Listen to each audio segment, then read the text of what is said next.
पढ़िए। जी प्रभु जी। मंदिर की कम से कम 3 बार परिक्रमा करे। प्रत्येक मंदिर में परिक्रमा का मार्ग रहता है। भक्त अपनी प्रतिज्ञा के अनुसार 10, 15 है या ना, अधिक उसके परिक्रमा ऊपर करते पढ़िए। हैं। 5000 मंदिर है, उसके आगे पढ़िए। वृंदावन में लगभग 5000 मंदिर है। अवश्य ही सब मंदिरों में नहीं जाया जा सकता, परंतु ऐसे प्राय बाहर मंदिर है जिन्हें गोस्वामियों ने स्थापित किया है। उनमें अवश्य जाना चाहिए। मंदिर की कम से कम 3 बार परिक्रमा करे। प्रत्येक मंदिर में परिक्रमा का मार्ग रहता है। भक्त अपनी प्रतिज्ञा के अनुसार 10, 15 या अधिक परिक्रमा करते हैं। गोस्वामी गण गोवर्धन पर्वत की परिक्रमा करते थे। संपूर्ण वृंदावन धाम की परिक्रमा भी करनी चाहिए। 10, मंदिर में मूर्ति की विधि से अर्चना करनी चाहिए। आरती, भोग, श्रृंगार आदि का नियम पालन। 11, अर्च्य विग्रह की परिचर्या सेवा। 12, गाना। 13, संकीर्तन। 14, जप। 15, प्रार्थना। 16, स्तव पाठ। 17, महाप्रसाद का आस्वादन करना। 18, चरणामृत पान। 19, मूर्ति को अर्पित धूप और पुष्प की सुगंध को ग्रहण करना। 20, श्री मूर्ति के चरण कमलों का स्पर्श करना। रुक जाइए, बताइए थोड़ा सा, काफी लंबा हो जाएगा, भूल जाऊंगा। तो समझ में आ गया ना सब? और जो समझाया गया ऊपर 10 अंग और क्या है, ये 20 हो गए हैं अभी, उसके आगे 10 गिनाए जा रहे हैं, उसके आगे जो बचे हुए अंग हैं वो गिनाए जा रहे हैं। ये शोभा यात्रा निकालना वगैरह। और यहाँ पे एक सिद्धांत स्थापित किया गया है कि शरीर पर तिलक करना, है ना, तुलसी का चंदन का तिलक करना। क्यों करना? अपने लाभ के लिए तो है ही, भगवान का चरण चिन्ह है, पर साथ साथ में दूसरों को स्मृति दिलाने के लिए, है ना। आप लोग कौन कौन तिलक करके आए, दिखाओ अपना माथा। कोई नहीं करके आया, सब यमराज के दूत बन के आए।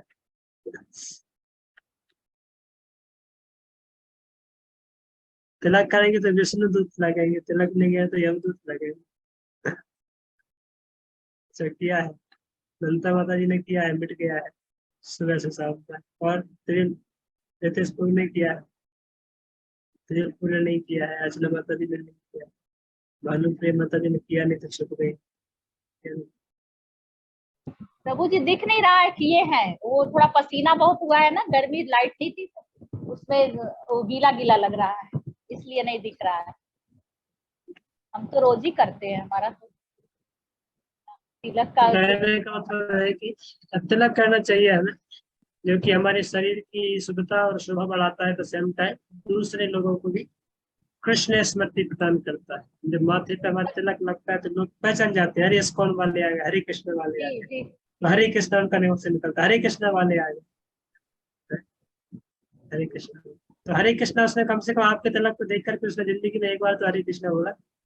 हाँ, बोलते हैं कि हरे कृष्णा वाले हैं ये लोग, तो हरे कृष्णा वाले।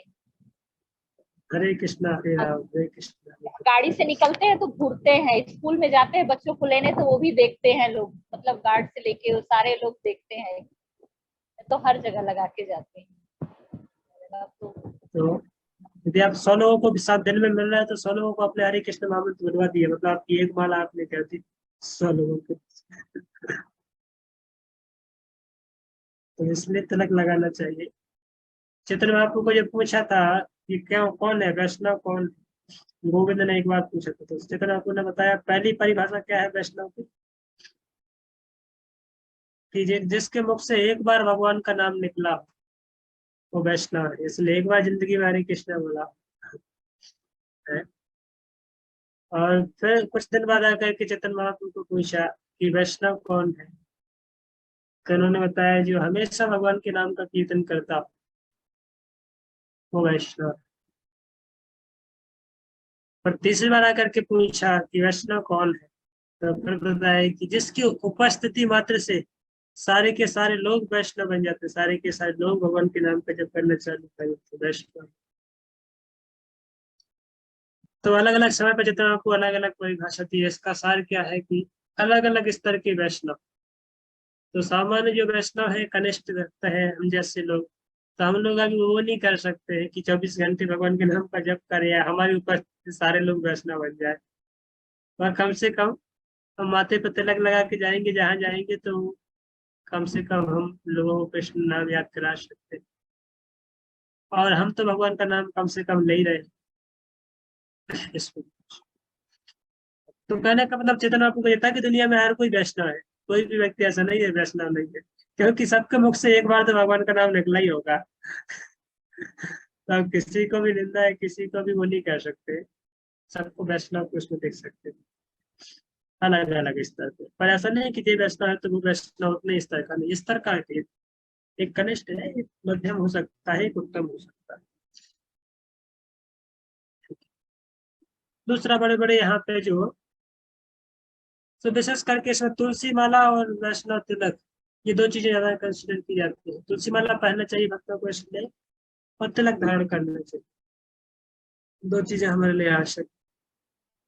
और हरे कृष्ण महामंत्र शरीर पर हरे कृष्ण धारण कर लो। अब इसका एग्जैक्टली क्या मिलेंगे मैं नहीं इसमें पकड़ पा रहा हूँ। हरे कृष्ण धारण करना, या तो फिर जैसे 12 तिलक है, तिलक को जो बताया गया, तो शरीर बॉडी के ऊपर पूरे 12 तिलक करते हैं, ठीक है, तो वो तो आप लोग करते ही हो। और भगवत मूर्ति और गुरुदेव को अर्पित पुष्प या जो हार है उनको अपने शरीर पर धारण करना, गले में पहनना, भगवान की मूर्ति के सामने नृत्य करना, डांस करना, गुरु को देखते ही गुरु को प्रणाम करना या भगवान को प्रणाम करना करेक्ट, और उनका स्वागत करना। यदि गुरु हमारे घर पे आए तो ऐसा नहीं कि हम बैठे ही है और उसकी तरह देख रहे हैं अजगर की तरह, ऐसा नहीं। तो हमें तुरंत खड़े होना चाहिए, ये हमारे सीनियर है, गुरु है, और कोई वरिष्ठ भक्त आ रहे हैं तो फिर हमें उठ करके उनका स्वागत करना चाहिए। और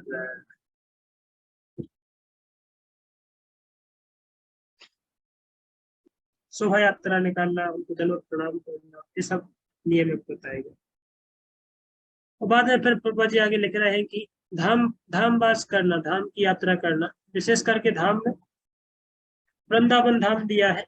वृंदावन धाम, मथुरा धाम, मायापुर, जगन्नाथपुरी, अलग अलग बहुत सारे धाम है, तो उनकी यात्रा करना और वहां पर जाकर के विशेष करके भगवत भक्तों का संग, जो हमारे धाम की, तो विशेष करके 5 भक्ति के महत्वपूर्ण अंग हैं, जिनको हम बहुत ही पोटेंशियली करेंगे तो हम बहुत ही भक्ति में तीव्रता से आगे बढ़ेंगे।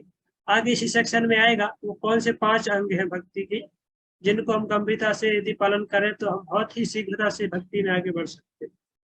तो मैं भी जस्ट बता देता हूँ, जब उसका वो सेक्शन आएगा तो हम उसमें गंभीरता से चर्चा करेंगे। उसमें से है भागवत श्रवण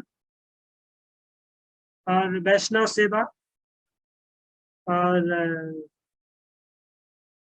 अर्चा विग्रह का पूजन, और चौथा हरि नाम जप, और 5वां धामवास। धामवास मतलब तो मथुरा, वृंदावन, जगन्नाथपुरी, मायापुर वगैरह धामवास। तो भक्तों को ये 5 अंग फ्रिक्वेंटली करना चाहिए, इसलिए भक्ति के, क्योंकि साधना भक्ति के अंग है जी। और यदि हम साधना भक्ति के अंगों को प्रॉपरली कंसिस्टेंटली करेंगे तो हम देखेंगे बहुत ही तीव्रता से हम भक्ति में अपनी आगे बढ़ेंगे।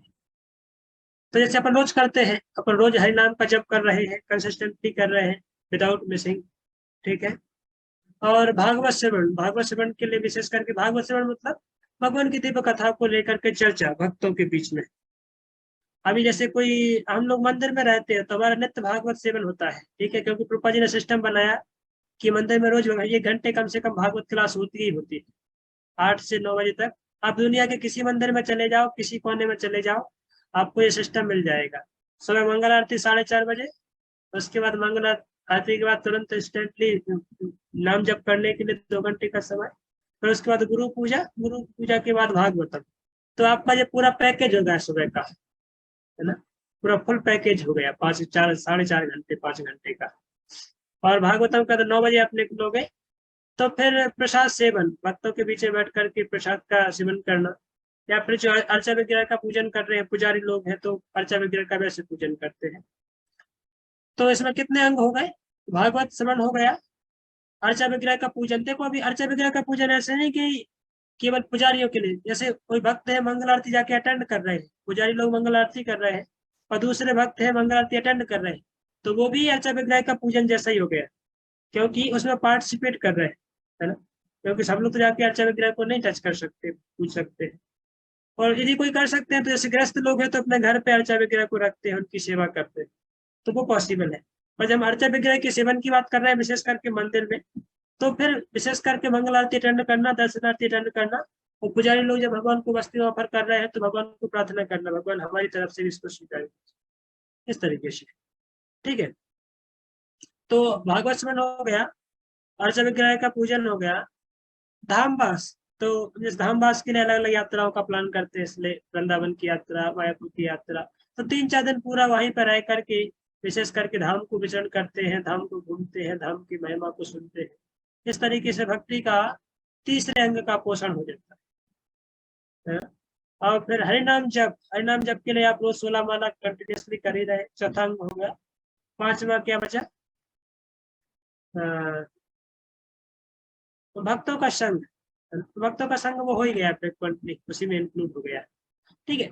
तो पांचों के पांचों अंग प्रभुपाद जी ने हमारा जीवन एक लाइफ स्टाइल ऐसा दिया कि हम नहीं भी कुछ करें ना, अलग से कुछ नहीं भी प्लान करें ना, तो भी सब कुछ ऑटोमेटिक हो जाता है। ये कितना सुंदर सिस्टम है। अभी देखिए गृहस्थों की लाइफ में इसको थोड़ा सा कई बार डिलिबरेटली कंसिस्टेंटली नहीं हो पाएगा, तो फिर हमें ऐसा कुछ प्लान करना चाहिए, कम से कम भागवत श्रवण होता रहे। ध्यान रखिए भक्ति में एक अंग बहुत महत्वपूर्ण है, सारे के सारे अंगों का एक अंग से बहुत ज्यादा संबंध है, वो क्या है? श्रवण। यदि कोई भक्त केवल एक अंग के ऊपर फोकस करेंगे तो उनके सारे के सारे 5 अंग क्या 64 अंग एकदम कंप्लीट होते रहेंगे। वो क्या? श्रवण। विशेष करके भक्तों के बीच में आके भागवत का श्रवण करोगे आप, उसके अंदर सब कुछ आपको बताया जाएगा, ऑटोमेटिक ही आप सब करते रहोगे, कुछ आपको अलग से प्लान करने की आवश्यकता नहीं होगी, है सुनो। तो क्योंकि आप रोज तो मंदिर नहीं आ सकते, जो ग्रस्त लोग हैं काफी दूर रहते हैं, या कई बार वो 10 किलोमीटर दूर भी रह सकते हैं, तो पॉसिबल नहीं हो सकता है कि रोज मंदिर आए। तो कंसिस्टेंटली भागवत श्रवण कर रहे हैं, तो ये हम देख सकते हैं कोरोना के बाद जब आए, गुड फॉर्च्यून, हम लोग बहुत श्रवण कर रहे हैं रोज ही फ्रिक्वेंटली। नहीं तो जो पता नहीं कभी चांस होता है कि नहीं, हमेशा कभी सोच पाते कि नहीं सोच पाते, है ना। हमने ऐसा भी कभी सोचा नहीं था कि मतलब ऐसा दिन आएगा कि हम रोज भागवत का श्रवण ऐसे 1 घंटे करेंगे, पर अभी हम लोग देख रहे हैं कि 1-1.5 साल हो गया लगभग एकदम रोज भागवत श्रवण चल रहा हो। एक ही अंग केवल भक्तों ने साधा है कि रोज आकर के क्लास में बैठना 1 घंटे, और उससे देख रहे हैं कि भक्त लोग एकदम स्पीड फास्ट प्रोग्रेस कर रहे हैं और एकदम कंसिस्टेंटली भक्ति कर रहे हैं। सुनो, यदि यही एक क्लास नहीं करे, यही केवल 15 दिन के लिए बंद कर दो, देखिए भक्त लोग 5 के 5 अंग ब्रेक करना चालू कर देंगे, उल्टा सीधा सब हो जाएगा। तो आप देख सकते हैं, तो इसलिए श्रवणम कीर्तनम, जो भक्ति नवदा भक्ति के अंग है, नवदा भक्ति के अंगों में विशेष करके जो प्रथम अंग है, क्या श्रवण के ऊपर भार दिया गया है कि श्रवण कितना आप अधिक श्रवण करते हैं उतनी अधिक आपकी भक्ति की उसकी पुष्टता होगी या उसको पोषण मिलेगा। इसलिए हमें भक्तों के बीच में बैठ करके विशेष करके भगवान की दिव्य लीलाओं को, भगवान की दिव्य कथाओं को श्रवण करना, इस अंग के ऊपर ज्यादा फोकस करना चाहिए। यदि आप इसके अंग के ऊपर केवल फोकस रखेंगे ना, तो जितने भी अंग है वो ऑटोमेटिकली कृष्ण की कृपा से, भक्तों की कृपा से वो करा देंगे। ओके, तो और फिर धामवास में यहाँ पे 12 मंदिरों की चर्चा की है रूप गोस्वामी ने कि हम वृंदावन में जाते हैं। क्यों अनिता माता जी, क्या कर रही हो? चोरी भी कर रही हो, साथ साथ में भगवान को भोग लगा रहे हो कि स्वयं को भोग लगा रहे हो, बना रहे हो, खा रहे हो?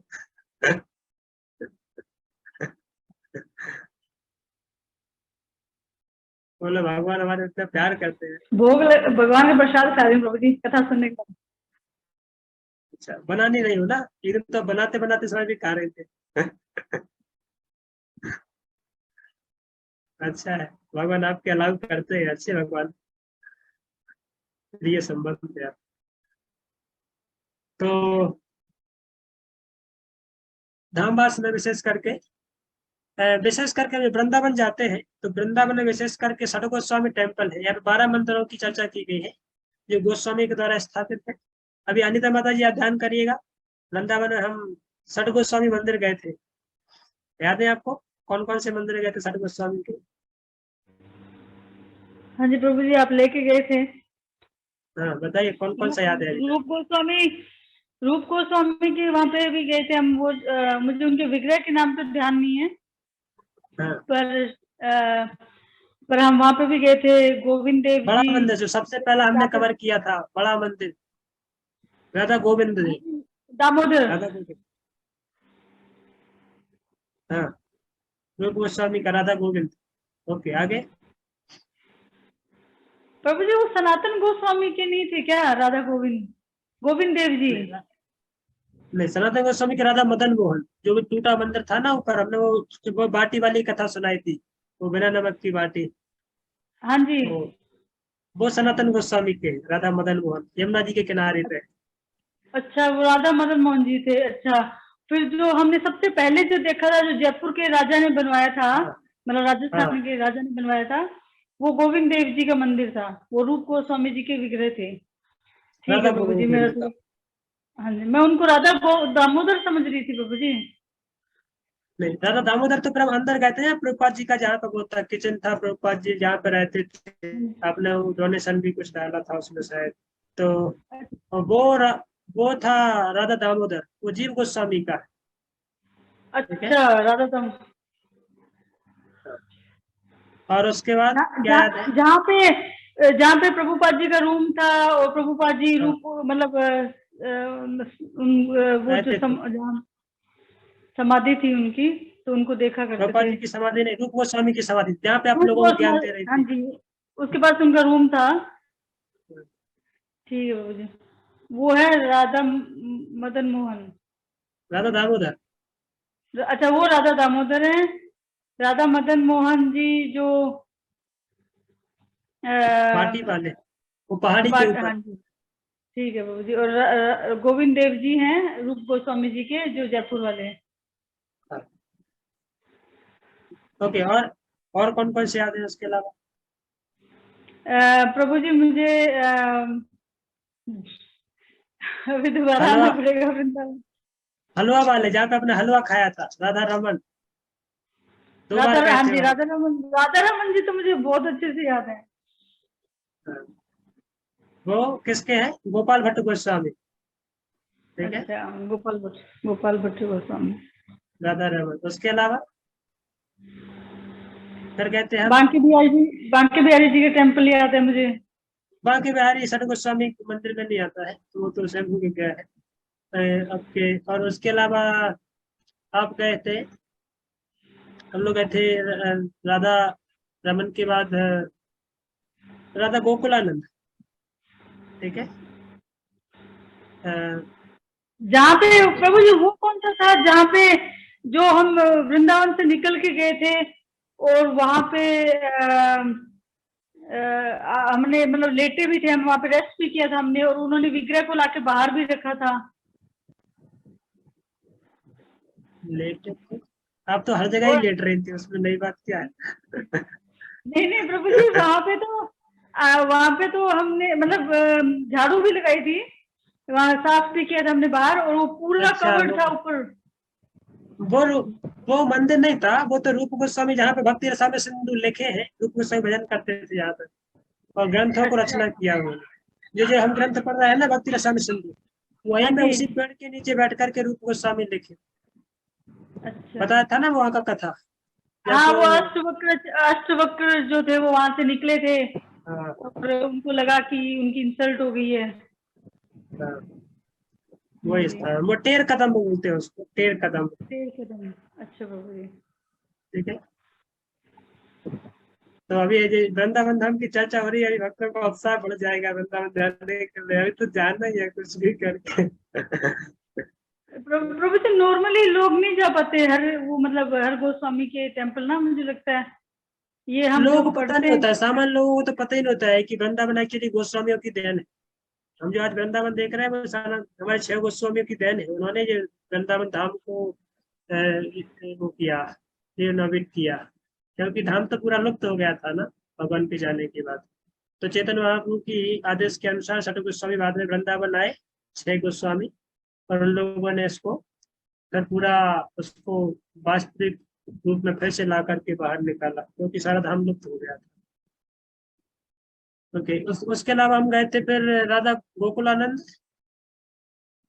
अ, हम्म, किन के विग्रह है? गोपीनाथ भी होंगे प्रभु, गोपीनाथ हाँ, भी होंगे। गोपीनाथ, गोपीनाथ भी गए थे, और राधा श्याम सुंदर, है ना? राधा तो श्याम ये सारी सुंदर मंदिर जगह। कौन से थे?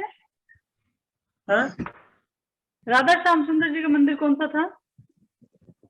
राधा श्याम सुंदर के मंदिर था, आपको दामोदर ध्यान के होगा। पास ही हो, हम राधा सेवा दामोदर निधि, के पास।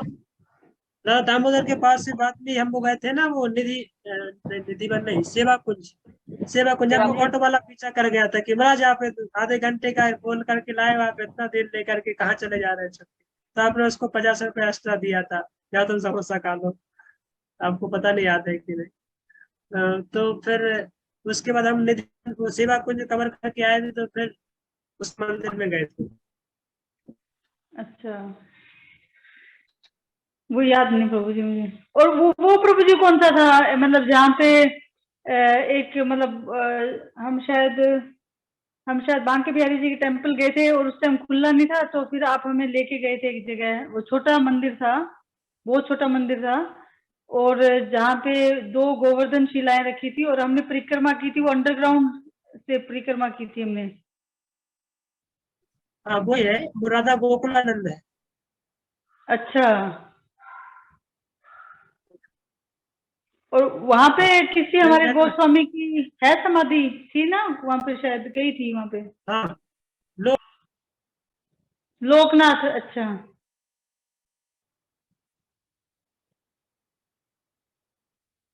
प्रभु जी लॉग आउट हो गए लगता है मुझे।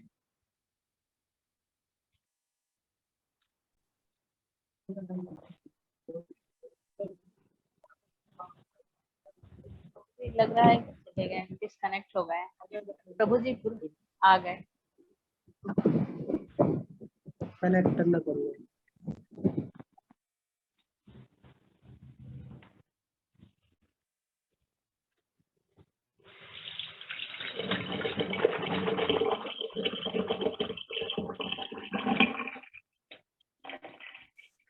लोकनाथ स्वामी जी की समाधि थी ना प्रभु जी वहाँ?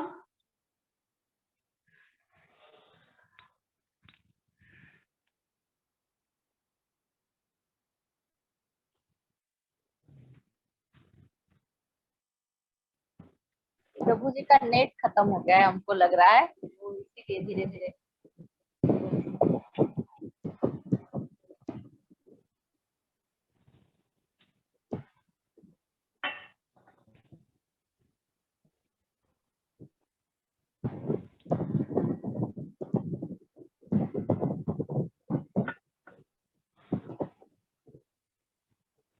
माता जी बलराम पूर्णिमा पे क्या करते हो आप? हम लोग के वहाँ कुछ ऐसा नहीं होता है, तो बस ये रक्षाबंधन का त्योहार है ना, बलराम पूर्णिमा के दिन रक्षाबंधन का ये हम लोग का प्रसाद बनते हैं भगवान को, भोग ये लगते हैं। नेटवर्क का इशू हो रहा था, इसलिए नेटवर्क का इशू, क्या डाटा खत्म हो गया था, सॉरी। 100% खाली है, उसमें पी गया तो मेरा 915 मंदिरों में अभिषेक वगैरह होता है, लेकिन 1 घर में हम लोग नहीं करते हैं अभिषेक, सिर्फ प्रसाद चढ़ाते 5 हैं। 3 राखी रक्षा से ओके। तो याद आ गया, हमने जैसे उसको आपको रिकॉल कराया था कि आपको लंबे समय तक याद रह सके। तो ठीक है, आगे बढ़ते हैं। तो धर्मवास, अर्चा वगैरह का सेवन, भक्तों का शरण, हरिनाम जप, भागवत श्रवण, 5 अंग है भक्ति के, प्रोमिनेंट अंग है, जहाँ पे यदि हम इनको गंभीरता से पालन करेंगे तो बहुत ही शीघ्रता से भक्ति उन्नति कर सकते हैं। उसके बाद रूप गोस्वामी यहाँ पर 64 की चर्चा कर रहे हैं। अलग अलग और भी है, जैसे अर्चा विग्रह का परिक्रमा करना, है ना? तो अलग अलग भक्त अपनी क्षमता के अनुसार अलग अलग तरीके से परिक्रमा करते हैं। इससे कनेक्ट कर सकते हैं।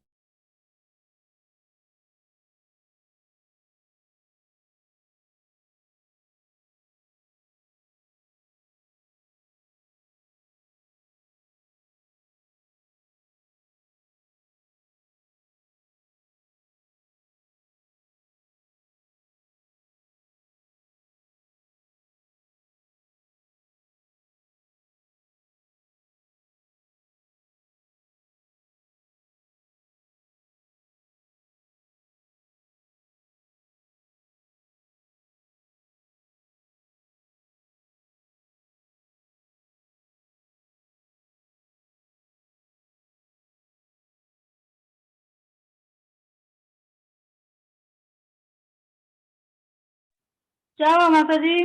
हरे कृष्णा। हरे कृष्णा। लग रहा है प्रभु जी फिर डिस्कनेक्ट। हाँ प्रभु जी का लग रहा है कट गया है फिर से। वो माता जी, मैं वो हाँ तुलसी महारानी का, आपको हाँ, याद है तुलसी महारानी का मंदिर कहाँ था वृंदावन में? हाँ हाँ हाँ है ना। किसका? वृंदाकुंड, वृंदाकुंड पे है वृंदाकुंज। वो नंदगांव से। हाँ આજે તમે બેઠા नंदगांव હો કાલે આપણે પર્સનલ લાઈફમાં ના આવી ના આવી શકીએ શકીએ. બરોબર. એ જ વસ્તુ પરેશ પ્રજાપતિનો ફોન આવે ત્યારે મેં એ જ કીધું હતું 20 મિનિટ વાત કરી. મેં કીધું તમે પ્રજાપતિ છો, હું પ્રજાપતિ. બરોબર. ओके, तो आगे बढ़ा जाए, समय तो हो गया है, अब यहीं पर समाप्त किया प्रभु जी जाए। ने इतना घुमा दिया ना माता जी को, माता जी कंफ्यूज हो गई हैं। बिल्कुल सही बात है ये आपकी, बहुत ज्यादा मेरे को मतलब चीजों के नाम मिक्स हो गए हैं मेरे दिमाग में, जगह के नाम। दोबारा आना पड़ेगा मुझे अब। हाँ वही मैं कहने जा रही थी, नेक्स्ट टाइम आइएगा तो फिर याद करके इस जगह का ये नाम है, ये तिथि का ये नाम है। हाँ हाँ हाँ माता जी, बिल्कुल सही बात आपकी है। कुछ एक कुछ बार में तो नहीं चीजें- होता है, अब 4-5 बार जाएंगे फ्रिक्वेंटली तभी आपको याद रहेगा, क्योंकि मैं भी अब एक बार पहली बार गया था तो सब भूल गया, पर मैं 5-6 बार गया, जाता रहा तो अभी काफी सारी चीजें रिकॉल हो गई। एक बार में तो मुश्किल। मैं पता कई बार गई और भूल गई। एक बार मैं सोच रही हूँ राधा वल्लभ का दर्शन मैंने किया नहीं किया, सोचते सोचते कई दिनों तक सोचने के बाद याद आया कि नहीं नहीं राधा वल्लभ का दर्शन मैंने किया था। ओके, जितने को अपने माइक को म्यूट रखो, आपका माइक को म्यूट कर रहे कैसे आवाज आ रही। ओके, तो इसको थोड़ा सेक्शन को जल्दी से कवर कर लेते हैं, नहीं तो आप लोगों की चर्चा लंबी हो जाएगी, माताओं की चर्चा लंबी हो जाती है। आचार्य विग्रह की परिचर्या मतलब सेवा करना, और संकीर्तन गाना मतलब संकीर्तन करना, और वैष्णव सॉन्ग। संकीर्तन मतलब हमारे लिए, गाना मतलब यहाँ पे वैष्णव सॉन्ग, फिल्मी गाने की बात नहीं की जा रही है। ऐसा नहीं कि मुझे देखो गाना तो बताया ना रूप गोस्वामी ने भक्ति सारा सुंदर, तो आजा आजा आजा ऐसे कुछ गाना नहीं गाना है हमें। वृंदावन रमे स्थान दिव्य चिंतामणि धाम, रतन मंदिर मनोरा, अव्रत कालिंदी रे राजा हंस के निकारे, ताहे सोहे कनक कमा, तारा माथे रत्नासन, तारा माथे हेम पीठा, अष्टदले वेष्टित, अष्टदले प्रधान नायिका, तारा मध्ये रत्नासन, बसियाछे दुई जन, श्यामा संगे सुंदरी राधिका, रूप लावण्य राशि अमीया परिचय काशी, आशा परिहस संभाषणे,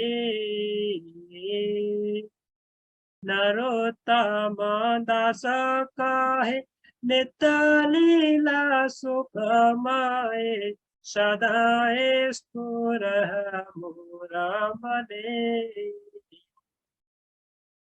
इस तरीके से वैष्णव सॉन्ग गा करके हमें आनंद लेना है। तो गाना मतलब जो वैष्णव आचार्य इतने सुंदर सुंदर दिव्य वैष्णव सॉन्ग दिए कि एक ही को गाने से पूरा हृदय प्रफुल्लित हो जाता है, मेरा हृदय आनंद में चला जाता है। और भी अन्य वैष्णव सॉन्ग है, वो है राधा कृष्ण प्राण मोरा, जुगल किशोर, जीवने मराने गति, अरे नहीं वो। और भी गाना है तो और भी है, बहुत सारे वैष्णव सर इतने सारे वैष्णव सॉन्ग दिए कि हम फिल्मी गानों की यदि हम दिन में 5-5 भी गाएंगे तो भी कम नहीं पड़ने वाले हैं। तो वैष्णव सॉन्ग गाना चाहिए, सीखना चाहिए गाना, ताकि उसमें आपकी मति एक बार रम पाए। यदि आपकी मति एक बार वैष्णव संग में रम जाएगी तो फिर आपको फिल्मी गाने याद आएंगे नहीं, वो एकदम कचड़े जैसे लगेंगे बाद में। ठीक है, तो गाना संकीर्तन मतलब हरि नाम संकीर्तन, भक्तों के बीच में आकर के जब 16 माला का कम से कम, प्रार्थना भगवान के सामने जाके प्रयास करना, स्तुति करना, स्तव पाठ मतलब स्तुति भगवान की, महाप्रसाद का आस्वादन करना, जो भगवान को भोग लगाया हुआ केवल वही खाना, उसका आस्वादन करना, चरणामृत का पान करना, भगवान को चरणामृत जो भगवान का अभिषेक किया गया है वो चरणामृत, और मूर्ति को अर्पित धूप और पुष्प की सुगंध ग्रहण करना, और श्री मूर्ति के चरण कमलों का स्पर्श करना, भक्ति भाव से श्री मूर्ति के दर्शन करना, समय समय पर आरती करना, श्रीमद् भगवत गीता और ग्रंथों का भगवत कथा सुनना। बहुत कथा आप सुन ही रहे हैं, हम सब रोज हमारी क्लास इसलिए करते हैं कि आपका जो 1 घंटा है पूरा 24 घंटे का नरिशमेंट है ना। यदि आप 24 घंटे इतना नाम जप करते, सब कुछ करते हैं, जब क्लास में आकर के 1 घंटे सुन के जाते हैं तो आप एकदम नरिष्ट हो जाता है, सब प्रसन्न हो जाता है, सबका चित्त। इसलिए डेली इस कथा को बनाए रखना है, इस क्लास को बनाए रखना है, ताकि विदेश में देश में अलग अलग जगह पे भक्त लोग हैं जहाँ पे अकेले अकेले हैं, उनको कम से कम 1 घंटा श्रवण करने को मौका मिल पाए भागवत का, है ना, भक्ति रामेश्वर सिंधु का, तो उनके हृदय में वो नरिशमेंट उनको मिलता रहेगा। ठीक है, तो आपकी एक एक व्यक्ति की उपस्थिति यहाँ पे कितनी महत्वपूर्ण है पता है आपको? आप लोग सब यहाँ पे बहुत महत्वपूर्ण व्यक्ति है। यदि एक एक व्यक्ति आता नहीं है तो हमें लगता है क्लास को बंद करना चाहिए क्या, क्योंकि जब पर्याप्त संख्या नहीं रहती है तो हमें लगता है कि क्लास को शायद रखने का ज्यादा कोई मतलब वैल्यू नहीं है, क्योंकि लोग उसको इतना अप्रिशिएट नहीं कर पा रहे हैं, उसकी वैल्यू इतनी नहीं कदर कर पा रहे हैं। और वो वैल्यू उनको कब कदर होती है, या 4-6 दिन क्लास मिस हो जाती है, या क्लास की जब हो ही नहीं पाती है तो उनको सूखा सूखा लगने लगता, तब लगता है फौजी कहाँ गए, फौजी को ढूंढ गए क्लास तो करनी चाहिए। तो क्या है, इसलिए आपकी वैल्यू एक एक दिन की, एक एक घंटे की वैल्यू आपकी बहुत है। यदि हम आपको बोले कि हम यहाँ पे लोगों को पैसे दे करके बोले कि आओ भाई अभी 1 घंटे भागवत सुनो, तो पैसे दे करके लोग यहाँ पे आएंगे नहीं, बैठेंगे नहीं। और यदि आप भी सोचेंगे हम भी पेमेंट करके एक स्पीकर ढूंढेंगे हमें रोज भागवत कथा सुनाएगा, तो वो भी आपको मिलेगा नहीं, है ना। आप बोलेंगे हम 50,000 किसी को देते हैं, वो आकर के हमें रोज भागवत सुना 1 घंटे, मिलेगा क्या? आप बोलोगे आपके पास तो पैसे है, हो सकता है वो पढ़ा देगा आपको, एक भौतिक सब्जेक्ट भी ऐसा पढ़ा देगा, पर जो उसका सार तत्व है, जो भक्ति का अवलंबन है, वो आपको नहीं मिलेगा करके।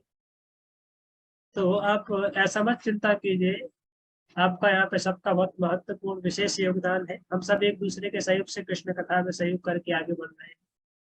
तो विदाउट मिस कंसिस्टेंटली इस क्लास में बने रहिए, ताकि ये क्लास हमारी नित्य श्रवण, भागवत श्रवण नित्य हो सके, है कि नहीं। आगे मैं जैसे यहाँ पर समाप्ति कर रहा हूँ, तो थोड़ा सा इसको खींच दिया, क्योंकि स्टार्टिंग में हम लेट हो गए थे थोड़ा सा। श्री मूर्ति की अर्चना करना, श्री मूर्ति का स्मरण करना, मूर्ति का ध्यान करना, सेवा करना, श्री भगवान के साथ सखा भाव और सर्वस्व अर्पण करना, मानस देह गेह जो पिछु मोर, अर्पिलो तुरा पते नंद किशोर, वो भाव रखना। अपने प्रिय भोजन वस्त्र आदि को भगवान को अर्पण।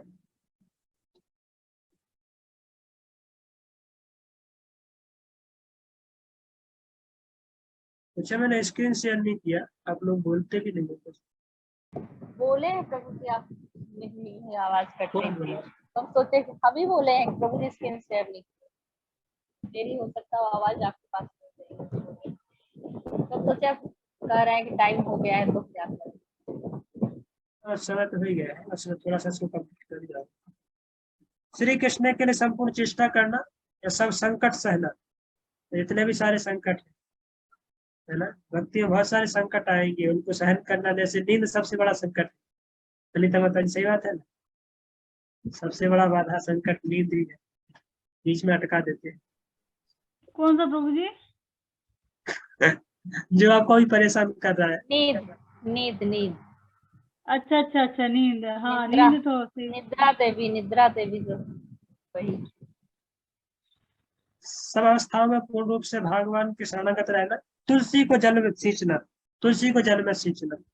और तुलसी को जल में सींचना ऐसा नहीं कि तुलसी को लगा के जल में डुबकी लगा के लाना है, तुलसी के पास जल शिष्ट। श्रीमद् भागवत आदि ग्रंथों का नियमित रूप से सुनना। तो कोई है, देखो यहाँ पे 64 अंगों में एक अंग है, 5 अंगों में तो दिया भी है, 64 अंगों के अंदर ही है भागवत का श्रवण, भागवत श्रवण। मथुरा धाम, द्वारकावास धाम, ये बता दिया उन्होंने। वैष्णवों की सेवा करना, और 37वां है वैभव के अनुसार भक्ति योग करना, और फिर कार्तिक आदि में विशेष सेवा का आयोजन है। तो कार्तिक मास में हम जा रहे हैं वृंदावन धाम, तो इसमें विशेष अपॉर्चुनिटी यदि किसी को मिले, ऐसे भी अनिता माता जी हम लोग गए थे, तो इन्होंने भक्तों को सेवा किया, मैंगो जूस बांटा वृंदावन धाम में। तो वृंदावन धाम में विशेष करके कार्तिक होता तब तो और भी मजा आता, पर चलो नहीं भी था कार्तिक, तभी काफी सारे वैष्णव, काफी सारे भक्तों को कुछ जाके वहां पर सेवा किया इस तरीके से, काफी अच्छा लगा। और जन्माष्टमी महोत्सव का आयोजन करना 38वां है।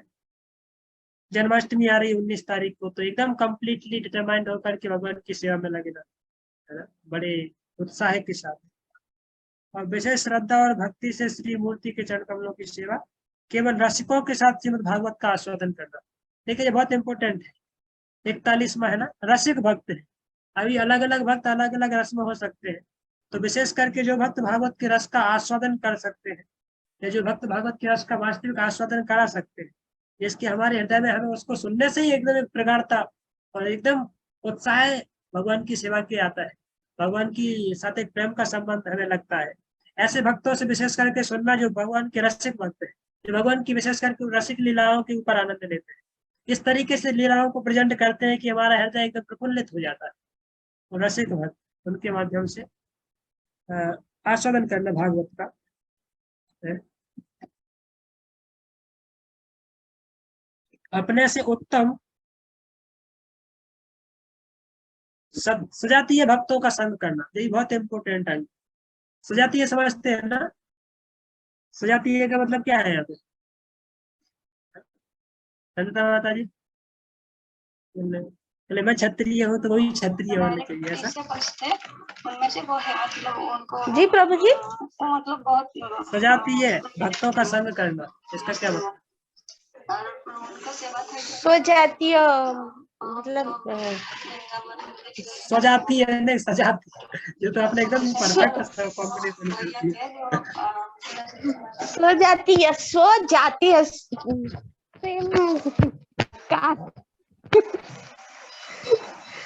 नहीं, मतलब उसको एक्सप्लेन कैसे करें? ओके, तो कोई बात नहीं, बता दो। जैसे वैष्णव, वैष्णव जैसे वैष्णव सब वैष्णव ही होते हैं, पर सजातीय वैष्णव जो सनातन धर्म को मानते हैं उनको चार प्रकार के भक्त होते हैं। सजातीय, सतोवर, स्निग्ध और एक और होते हैं। तो सजातीय है ऐसे भक्त जिनका और हमारा नेचर एक जैसा है। नेचर मतलब हम कुछ बात भी रखते हैं तो वो हमारी बात को एकदम पसंद करते हैं, और जब वो कुछ बोलते हैं तो हम भी उनकी बात को बात। नेचर मतलब एकदम सिमिलर नेचर है दोनों का। सजाती है ना, यहाँ पे जाति से तुलना नहीं किया जाए। ऐसा नहीं कि मैं ब्राह्मण हूँ, वो ब्राह्मण वैष्णव, मैं ब्राह्मण वैष्णव, या वो शूद्र वैष्णव, मैं भी शूद्र वैष्णव, ऐसा वो वाली जाति नहीं।